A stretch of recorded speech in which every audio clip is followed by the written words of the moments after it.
Railway மேம்பால குழியில் விழுந்து முதியவர் படுகாயம், பதற வைக்கும் சிசிடிவி காட்சிகள் வைரல்.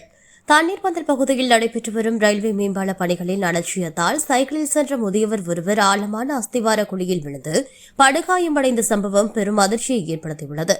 சமூக வலைதளங்களில் வெளியாகியுள்ள சிசிடிவி காட்சிகள் சைக்கிளில் சென்ற முதியவர் எதிர்பாராத விதமாக கட்டுமான பணிக்காக தோண்டப்பட்டிருந்த குழிக்குள் விழுவது பதிவாகியுள்ளது.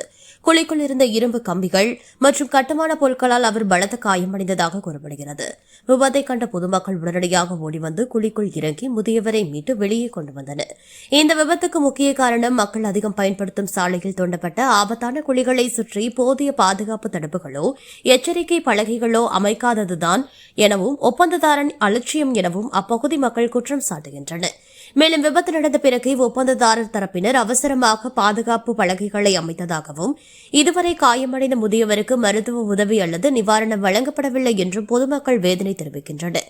தொடர்ந்து நடைபெற்று வரும் மேம்பால பணிகளில் பாதுகாப்பு விதிமுறைகள் முறையாக பின்பற்றப்படுகிறதா என்பதை மாவட்ட நிர்வாகமும் மாநகராட்சி அதிகாரிகளும் ஆய்வு செய்து அலட்சியமாக செயல்பட்டவர்கள் மீது நடவடிக்கை எடுக்க வேண்டும் என கோவை மக்கள் வலியுறுத்தியுள்ளனர்.